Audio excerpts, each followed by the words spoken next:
ഈ ഒരു വീഡിയോയിൽ നമ്മൾ നോക്കാൻ പോകുന്നത് ഇപ്പം 20,000 രൂപയ്ക്ക് താഴെ മേടിക്കാൻ പറ്റിയിട്ടുള്ള മികച്ച ചില ഫോണുകളെ കുറിച്ചിട്ടാണ്. 15,000 രൂപയുടെയും 20,000 രൂപയുടെയും ഇടയിൽ ഓരോരോ പ്രൈസ് സെഗ്മെന്റിൽ കൺസിഡർ ചെയ്യാൻ പറ്റിയിട്ടുള്ള ചില ഫോണുകളെ കുറിച്ചിട്ടാണ് നമ്മൾ പറയുന്നത്. പിന്നെ ഇതേ ടോപ്പിക്കിൽ നമ്മൾ ഇടയ്ക്കിടയ്ക്ക് വീഡിയോസ് ചെയ്യാറുണ്ട്. അപ്പം ഇതേ ടോപ്പിക്കിൽ വീണ്ടും വീഡിയോ ചെയ്യുകയാണെന്നുണ്ടെങ്കിൽ ആ ഒരു വീഡിയോയുടെ ലിങ്ക് താഴെ ഡിസ്ക്രിപ്ഷനിലും അതുപോലെ തന്നെ കമൻറ്റ് ബോക്സിലും കൊടുക്കുന്നതായിരിക്കും. അപ്പോൾ താഴെ ഡിസ്ക്രിപ്ഷനിലും അതുപോലെ തന്നെ കമൻറ്റ് ബോക്സിലും വേറെ വീഡിയോയുടെ ലിങ്ക് ഉണ്ടെന്നുണ്ടെങ്കിൽ അത് കാണുന്നതായിരിക്കും നല്ലത്. കാരണം അതായിരിക്കും ലേറ്റസ്റ്റ് ആയിട്ടുള്ള വീഡിയോ. ആദ്യം നിങ്ങളുടെ ബഡ്ജറ്റ് കുറവാണെന്നുണ്ടെങ്കിൽ 15,000 രൂപ പ്രൈസ് റേഞ്ചിൽ മോട്ടോ G54 5G എന്നുള്ള സ്മാർട്ട് ഫോൺ കൺസിഡർ ചെയ്യാവുന്നതാണ്. ഇതിൽ 6.5 ഇഞ്ചിൻ്റെ ഫുൾ HD പ്ലസ് ഡിസ്പ്ലേ വരുന്നുണ്ട്. LCD പാനലേ കൊടുത്തിട്ടുള്ളൂ. പിന്നെ 120 Hz റിഫ്രഷ് റേറ്റ് ഒക്കെ സപ്പോർട്ട് ചെയ്യുന്നുണ്ട്. MediaTek Dimensity 7020 എന്ന പ്രോസസ്സർ വരുന്നുണ്ട്. 14 5G ബാൻഡ്സ് ഒക്കെ കൊടുത്തിട്ടുണ്ട്. 50+8 മെഗാ പിക്സൽ ഡ്യുവൽ ക്യാമറ സെറ്റപ്പാണ് വരുന്നത്. മെയിൻ ക്യാമറ സെൻസറിൽ OSന്റെ സപ്പോർട്ടൊക്കെ വരുന്നുണ്ട്. 16 മെഗാ പിക്സൽ സെൽഫി ക്യാമറയും കൊടുത്തിട്ടുണ്ട്. പിന്നെ വളരെ കൂടിയ 6000 mAh ബാറ്ററി വരുന്നുണ്ട്. 33 വാട്ടിൻ്റെ ഫാസ്റ്റ് ചാർജ് സപ്പോർട്ടും കൊടുത്തിട്ടുണ്ട്. 15,000 രൂപ പ്രൈസ് റേഞ്ചിലായിട്ടാണ് ഈ ഫോൺ വരുന്നത്. പിന്നെ ചില ആൾക്കാർക്ക് കുറഞ്ഞൊരു പ്രൈസ് റേഞ്ചിൽ റെഡ്മിയുടെ ഒരു ഫോൺ വേണ്ടി വരും. അങ്ങനെയാണെന്നുണ്ടെങ്കിൽ 15,500 രൂപ പ്രൈസ് റേഞ്ചിൽ റെഡ്മി നോട്ട് 12 5G എന്ന സ്മാർട്ട് ഫോൺ വരുന്നുണ്ട്. 6.6 ഇഞ്ചിൻ്റെ ഫുൾ HD പ്ലസ് ഡിസ്പ്ലേ ഒക്കെയാണ് വരുന്നത്. AMOLED ഡിസ്പ്ലേ ഇതിൽ വരുന്നുണ്ട്. 120 Hz റിഫ്രഷ് റേറ്റ് ഒക്കെ സപ്പോർട്ട് ചെയ്യുന്നുണ്ട്. പിന്നെ സ്നാപ്ഡ്രാഗൺ 4 Gen 1 എന്ന പ്രോസസ്സറാണ് വരുന്നത്. 7 5G ബാൻഡ്സ് കൊടുത്തിട്ടുണ്ട്. 48+8+2 മെഗാ പിക്സൽ ട്രിപ്പിൾ ക്യാമറ സെറ്റപ്പാണ് കൊടുത്തിരിക്കുന്നത്. 13 മെഗാ പിക്സൽ സെൽഫി ക്യാമറയും വരുന്നുണ്ട്. 5000 mAh ബാറ്ററിയും 33 വാട്ടിൻ്റെ ഫാസ്റ്റ് ചാർജ് സപ്പോർട്ടൊക്കെ വരുന്നുണ്ട്. 15,500 രൂപ പ്രൈസ് റേഞ്ചിൽ ഈ ഫോൺ അവൈലബിൾ ആണ്. പിന്നെ ഏകദേശം ഇതിനടുത്ത് വരുന്ന ഫീച്ചേഴ്സുമായിട്ട് പോക്കോ X5 എന്നുള്ള സ്മാർട്ട് ഫോണും വരുന്നുണ്ട്. പ്രോസസ്സറിൽ മാത്രമാണ് വ്യത്യാസം വരുന്നത്. സ്നാപ്ഡ്രാഗൺ 695 എന്നുള്ള പ്രോസസ്സറാണ് കൊടുത്തിരിക്കുന്നത്. ആ ഒരു ഫോൺ 16,500 രൂപ പ്രൈസ് റേഞ്ചിലും വരുന്നുണ്ട്. പിന്നെ നേരത്തെ പറഞ്ഞ പോലെ റെഡ്മിയുടെ ഒരു ഫോൺ തന്നെ വേണമെന്നുണ്ടെങ്കിൽ റെഡ്മി നോട്ട് 13 5G എന്ന സ്മാർട്ട് ഫോണും 17,500 രൂപ പ്രൈസ് റേഞ്ചിൽ വരുന്നുണ്ട്. പല ഫീച്ചേഴ്സും സെയിം ആയിട്ടാണ് വരുന്നത്. മെയിൻ ആയിട്ടുള്ള ഡിഫറൻസ് എന്ന് പറയുന്നത് പ്രോസസ്സർ MediaTek Dimensity 6080 എന്ന പ്രോസസ്സറാണ്. പിന്നെ 10-bit ഡിസ്പ്ലേ ഒക്കെ കൊടുത്തിട്ടുണ്ട്. അതുപോലെ തന്നെ 108 മെഗാ പിക്സൽ മെയിൻ ക്യാമറ സെൻസറും വരുന്നുണ്ട്. ബാക്കി ഫീച്ചേഴ്സൊക്കെ ഓൾമോസ്റ്റ് സെയിം ആണ്. ഈ ഒരു ഫോണിൻ്റെ വില 17,500 രൂപ പ്രൈസ് റേഞ്ചിലാണ് വരുന്നത്. അപ്പോൾ റെഡ്മിയുടെ ഫോൺ വേണമെന്നുണ്ടെങ്കിൽ ഇതും കൺസിഡർ ചെയ്യാവുന്നതാണ്. പിന്നെ പോക്കോയുടെ കാര്യത്തിൽ നമ്മൾ പോക്കോ X5 എന്നുള്ള സ്മാർട്ട് ഫോണിനെ പറ്റി നേരത്തെ പറഞ്ഞു. അത് കൂടാതെ 16,000 രൂപ പ്രൈസ് റേഞ്ചിൽ പോക്കോ X6 Neo 5G എന്ന സ്മാർട്ട് ഫോണും വരുന്നുണ്ട്. ഏകദേശം റെഡ്മി നോട്ട് 13 5G എന്ന ഫോണിൽ ഇതുപോലുള്ള ഫീച്ചേഴ്സ് തന്നെയാണ് വരുന്നത്. പക്ഷേ അൾട്രാ വൈഡ് ആംഗിൾ ലെൻസ് വരുന്നില്ല. അപ്പം ഈ ഒരു ഫോൺ 16,000 രൂപ പ്രൈസ് റേഞ്ചിൽ വരുന്നുണ്ട്. അപ്പം ഇതൊക്കെയാണ് ഈ ഒരു റേഞ്ചിൽ റെഡ്മിയുടെയും പോക്കോയുടെയും ചില ഫോണുകൾ. ഇനി ചില ആൾക്കാർക്ക് റിയൽമിയുടെ ഒരു ഫോൺ വേണ്ടി വരും. അങ്ങനെയാണെന്നുണ്ടെങ്കിൽ 15,000 രൂപ പ്രൈസ് റേഞ്ചിൽ റിയൽമി നാർസോ 60 എന്നുള്ള സ്മാർട്ട് ഫോൺ കൺസിഡർ ചെയ്യാം. ഇതിൽ AMOLED ഡിസ്പ്ലേയും പഞ്ചോൾ ഡിസൈനും 90 Hz റിഫ്രഷ് റേറ്റ് ഒക്കെ വരുന്നുണ്ട്. MediaTek Dimensity 6020 എന്ന പ്രോസസ്സറാണ് വരുന്നത്. 9 5G ബാൻഡ്സ് കൊടുത്തിട്ടുണ്ട്.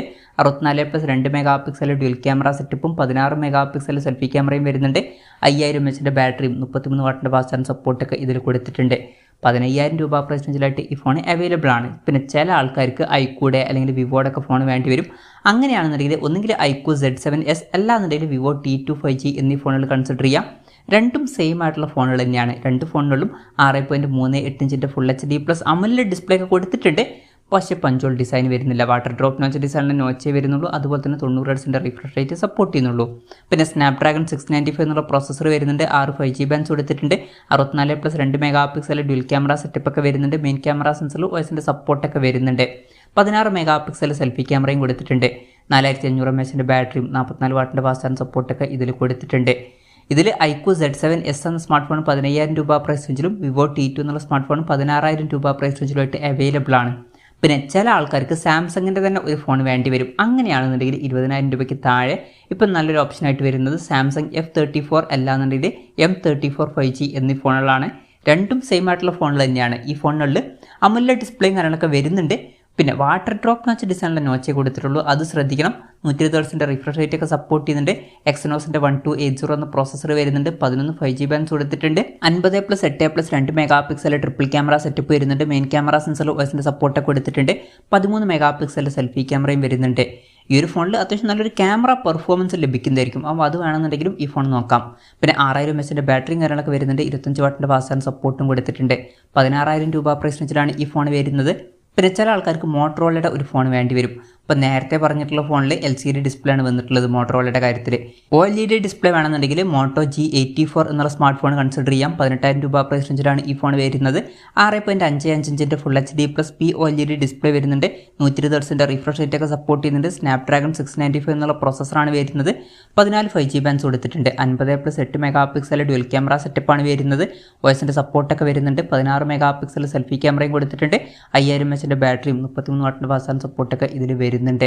പിന്നെ 18,000 രൂപ പ്രൈസ് റേഞ്ചിൽ ടെക്നോ കാമോൺ 20 Pro എന്നുള്ള സ്മാർട്ട് ഫോൺ വരുന്നുണ്ട്. ടെക്നോയുടെ ഒക്കെ ഒരു ഫോൺ വേണമെന്നുണ്ടെങ്കിൽ ഇത് കൺസിഡർ ചെയ്യാം. അതുപോലെ തന്നെ ഈ ഒരു പ്രൈസ് റേഞ്ചിൽ MediaTek Dimensity 8050 എന്ന പ്രോസസ്സർ വരുന്നുണ്ട്. അത് നല്ലൊരു പ്രോസസ്സറും ഇതിൽ കൊടുത്തിട്ടുണ്ട്. 8 5G ബാൻഡ്സ് ആണ് വരുന്നത്. 6.6 ഇഞ്ചിൻ്റെ full HD plus AMOLED display വരുന്നുണ്ട്. 120 Hz റിഫ്രഷ് റേറ്റ് സപ്പോർട്ട് ചെയ്യുന്നുണ്ട്. 64+2+2 mega pixel triple camera setup ഒക്കെ വരുന്നുണ്ട്. OSന്റെ സപ്പോർട്ടൊക്കെ കൊടുത്തിട്ടുണ്ട്. 32 മെഗാ പിക്സൽ സെൽഫി ക്യാമറയും വരുന്നുണ്ട്. 5000 mAh ബാറ്ററിയും 33 വാട്ടിൻ്റെ ഫാസ്റ്റ് ചാർജ് സപ്പോർട്ടും വരുന്നുണ്ട്.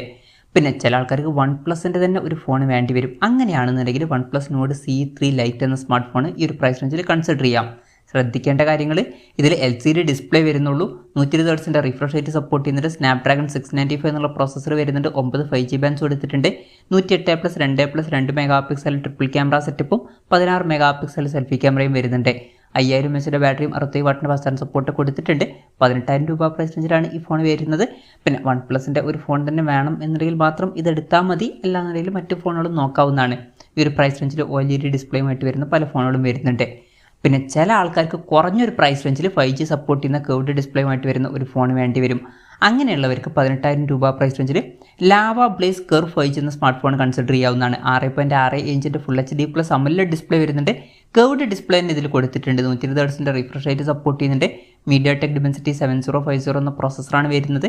8 5G ബാൻഡ്സ് കൊടുത്തിട്ടുണ്ട്. 64+8+2 മെഗാ പിക്സൽ ട്രിപ്പിൾ ക്യാമറ സെറ്റപ്പും 32 മെഗാ പിക്സൽ സെൽഫി ക്യാമറയും വരുന്നുണ്ട്. പിന്നെ 5000 mAh ബാറ്ററിയും 33 വാട്ടിൻ്റെ ഫാസ്റ്റ് ചാർജ് സപ്പോർട്ടൊക്കെ ഇതിൽ വരുന്നുണ്ട്. 18,000 രൂപ പ്രൈസ് റേഞ്ചിലാണ് ഈ ഫോൺ വരുന്നത്. പിന്നെ പോക്കോയുടെ 20,000 രൂപ പ്രൈസ് റേഞ്ചിൽ വരുന്ന ഒരു ഫോൺ വേണമെന്നുണ്ടെങ്കിൽ പോക്കോ X6 5G എന്ന സ്മാർട്ട് ഫോൺ വരുന്നുണ്ട്. അതുപോലെ തന്നെ ഇതിൽ നല്ലൊരു പ്രോസസ്സറും വരുന്നുണ്ട്. സ്നാപ്ഡ്രാഗൺ 7s Gen 2 എന്ന പ്രോസസ്സർ തന്നെ കൊടുത്തിട്ടുണ്ട്. പിന്നെ 6.6 ഇഞ്ചിൻ്റെ full HD plus AMOLED display വരുന്നുണ്ട്. 120 Hz റിഫ്രഷ് റേറ്റ് സപ്പോർട്ട് ചെയ്യുന്നുണ്ട്. 12-bit ഡിസ്പ്ലേ ഒക്കെ ഇതിൽ വരുന്നുണ്ട്. ഡോൾബി വിഷൻ്റെ സപ്പോർട്ടും വരുന്നുണ്ട്. 64+8+2 മെഗാ പിക്സൽ ട്രിപ്പിൾ ക്യാമറ സെറ്റപ്പാണ് വരുന്നത്. മെയിൻ ക്യാമറ സെൻസറിൽ OSൻ്റെ സപ്പോർട്ട് വരുന്നുണ്ട്. പിന്നെ 16 മെഗാ പിക്സൽ സെൽഫി ക്യാമറ വരുന്നുണ്ട്. 5100 mAh ബാറ്ററിയും 60 വാട്ടിൻ്റെ ഫാസ്റ്റ് ചാർജ് സപ്പോർട്ടൊക്കെ വരുന്നുണ്ട്. 20,000 രൂപ പ്രൈസ് റേഞ്ചിലാണ് ഈ ഫോൺ വരുന്നത്. പിന്നെ 20,000 രൂപ പ്രൈസ് റേഞ്ചിൽ റിയൽമിയുടെ ഒരു ഫോൺ വേണം എന്നുണ്ടെങ്കിൽ Realme 12+ 5G അല്ലാന്നുണ്ടെങ്കിൽ Realme Narzo 70 Pro 5G എന്നീ ഫോണുകൾ വരുന്നുണ്ട്. രണ്ടും സെയിം ആയിട്ടുള്ള ഫോണുകൾ തന്നെയാണ്. ചെറിയ വ്യത്യാസങ്ങളൊക്കെ വരുന്നുള്ളൂ. രണ്ട് ഫോണുകളിലും 6.6 ഇഞ്ചിൻ്റെ full HD plus AMOLED display വരുന്നുണ്ട്. 120 Hz റിഫ്രഷ് റേറ്റ് സപ്പോർട്ട് ചെയ്യുന്നുണ്ട്. MediaTek Dimensity 7050 എന്ന പ്രോസസ്സറാണ് കൊടുത്തിരിക്കുന്നത്. 9 5G ബാൻഡ്സ് വരുന്നുണ്ട്. 50+8+2 മെഗാ പിക്സൽ ട്രിപ്പിൾ ക്യാമറ സെറ്റപ്പാണ് വരുന്നത്. 12+ സോണി LYT 600 സെൻസറാണ് വരുന്നത്. എന്നാൽ നാർസോ 70 Proയിൽ സോണി IMX 890 സെൻസർ വരുന്നുണ്ട്. പിന്നെ 16 മെഗാ പിക്സൽ സെൽഫി ക്യാമറയാണ് കൊടുത്തിരിക്കുന്നത്. 5000 mAh ബാറ്ററിയും 60 വാട്ടിൻ്റെ ഫാസ്റ്റ് ചാർജ് സപ്പോർട്ടും വരുന്നുണ്ട്. രണ്ട് ഫോണുകളും 20,000 രൂപ പ്രൈസ് റേഞ്ചിലായിട്ടാണ് വരുന്നത്. അപ്പോൾ നിങ്ങൾക്ക് കുറച്ചുകൂടി ബെറ്റർ ആയിട്ടുള്ള ഒരു ക്യാമറ പെർഫോമൻസ് വേണമെന്നുണ്ടെങ്കിൽ Realme 12+ എന്നുള്ള സ്മാർട്ട് ഫോണൊക്കെ കൺസിഡർ ചെയ്യാവുന്നതാണ്. അല്ല, നിങ്ങൾക്ക് കുറച്ചുകൂടി ബെറ്റർ ആയിട്ടുള്ള സോഫ്റ്റ്വെയർ എക്സ്പീരിയൻസ് ആണ് വേണ്ടതെന്നുണ്ടെങ്കിൽ Realme Narzo 70 Pro എന്നുള്ള സ്മാർട്ട് ഫോണും ഈ രണ്ട് ഫോണുകളിൽ കൺസിഡർ ചെയ്യാവുന്നതാണ്. പിന്നെ വരുന്ന ഫോണുകളാണ് iQOO Z9 അതുപോലെ തന്നെ Vivo T3. രണ്ടും സെയിം ആയിട്ടുള്ള ഫോണുകൾ തന്നെയാണ്. ഈ ഒരു പ്രൈസ് റേഞ്ചിൽ ഈ ഫോണുകളിൽ വളരെ മികച്ച ഫീച്ചേഴ്സ് വരുന്നുണ്ട്. മികച്ച ബെസ്റ്റ് ആയിട്ടുള്ള പ്രോസസ്സർ വരുന്നുണ്ട്. MediaTek Dimensity 7200 എന്ന പ്രോസസ്സർ എടുത്തിട്ടുണ്ട്. അപ്പോൾ മെയിനായിട്ട് ഗെയിമിംഗ് ഒക്കെയാണ് നോക്കുന്നതെന്നുണ്ടെങ്കിൽ ഈ ഒരു പ്രൈസ് റേഞ്ചിൽ ഈ ഫോൺ കൺസിഡർ ചെയ്യാം. പിന്നെ 8 5G ബാൻഡ്സ് കൊടുത്തിട്ടുണ്ട്. 6.6 ഇഞ്ചിൻ്റെ full HD plus AMOLED display ആണ് വരുന്നത്. 120 Hz റിഫ്രഷ് റേറ്റ് സപ്പോർട്ട് ചെയ്യുന്നുണ്ട്. 50+2 മെഗാ പിക്സൽ ഡ്യുവൽ ക്യാമറ സെറ്റപ്പാണ് വരുന്നത്. അൾട്രാ വൈഡ് ആംഗിൾ ലെൻസ് ഒന്നും വരുന്നില്ല, എന്നാലും നല്ലൊരു മെയിൻ ക്യാമറ പെർഫോമൻസ് ഒക്കെ ഇതിൽ വരുന്നുണ്ട്. പിന്നെ 16 മെഗാ പിക്സൽ സെൽഫി ക്യാമറ എടുത്തിട്ടുണ്ട്. 5000 mAh ബാറ്ററിയും 44 വാട്ടിൻ്റെ ഫാസ്റ്റ് ചാർജ് സപ്പോർട്ടൊക്കെ വരുന്നുണ്ട്. 20,000 രൂപ പ്രൈസ് റേഞ്ചിലായിട്ട് ഈ ഫോൺ അവൈലബിൾ ആണ്. അപ്പം ഇതൊക്കെയാണ് ഇപ്പം 20,000 രൂപയ്ക്ക് താഴെ കൺസിഡർ ചെയ്യാൻ പറ്റിയിട്ടുള്ള ചില നല്ല ഫോണുകൾ. ഇതിൽ ഞാനിതിന് ഫോണുകൾ വിട്ടുപോയിട്ടുണ്ടോ എന്നുള്ള കാര്യം ജസ്റ്റ് ഒന്ന് കമൻറ്റ് ചെയ്യുക. അതുപോലെ തന്നെ ഇതിൽ നിങ്ങൾ ഏത് ഫോൺ സെലക്ട് ചെയ്യും എന്നുള്ള കാര്യം കൂടി ജസ്റ്റ് ഒന്ന് കമൻറ്റ് ചെയ്യുക. അപ്പം എൻ്റെ ഒരു പേഴ്സണൽ അഭിപ്രായം ചോദിക്കുകയാണെന്നുണ്ടെങ്കിൽ ഒരു 15,000 രൂപ പ്രൈസ് റേഞ്ചിലേക്കാണ് ബഡ്ജറ്റ് എന്നുണ്ടെങ്കിൽ ഞാൻ ചിലപ്പം Realme Narzo 60 എന്നുള്ള സ്മാർട്ട് ഫോൺ എടുത്തേക്കാം. ഇനി സാംസങ്ങിൻ്റെ ഫോൺ വേണമെന്നുണ്ടെങ്കിൽ F34 അല്ലാന്നുണ്ടെങ്കിൽ M34 എന്നീ ഫോണുകളായിരിക്കും എടുക്കുക. പിന്നെ ബഡ്ജറ്റ് കുറച്ചും കൂടി കൂട്ടാം എന്നുണ്ടെങ്കിൽ ഞാൻ 20,000 രൂപ പ്രൈസ് റേഞ്ചിൽ വിവോ T3 അല്ലാന്നുണ്ടെങ്കിൽ ഐക്യു Z9 ഇതിൽ ഏതെങ്കിലും ഒരു ഫോണുകൾ എടുക്കും. രണ്ടും സെയിം ആയിട്ടുള്ള ഫോണുകൾ തന്നെയാണ്. പിന്നെ പോക്കോ X6 5G എന്ന സ്മാർട്ട് ഫോൺ നിങ്ങൾക്ക് വേണമെന്നുണ്ടെങ്കിൽ കൺസിഡർ ചെയ്യാവുന്നതാണ്. പോക്കോ ബ്രാൻഡിങ്ങിൽ വലിയൊരു വിശ്വാസം ഇല്ലാത്തതുകൊണ്ടാണ് ഞാൻ ആ ഒരു ഫോൺ സ്കിപ്പ് ചെയ്തിട്ടുള്ളത്. അതുപോലെ തന്നെ കർവ്ഡ് ഡിസ്പ്ലേയുമായിട്ട് വരുന്ന ഒരു ഫോൺ വേണമെന്നുണ്ടെങ്കിൽ ലാവ ബ്ലേസ് കർവ് 5G എന്ന സ്മാർട്ട് ഫോൺ ആയിരിക്കും ഞാൻ നോക്കുക. അപ്പം ഇതാണ് എൻ്റെ ഒരു ലിസ്റ്റ്. ഇതുപോലെ നിങ്ങളുടെ ലിസ്റ്റും കൂടി ജസ്റ്റ് ഒന്ന് കമൻറ്റ് ചെയ്യുക.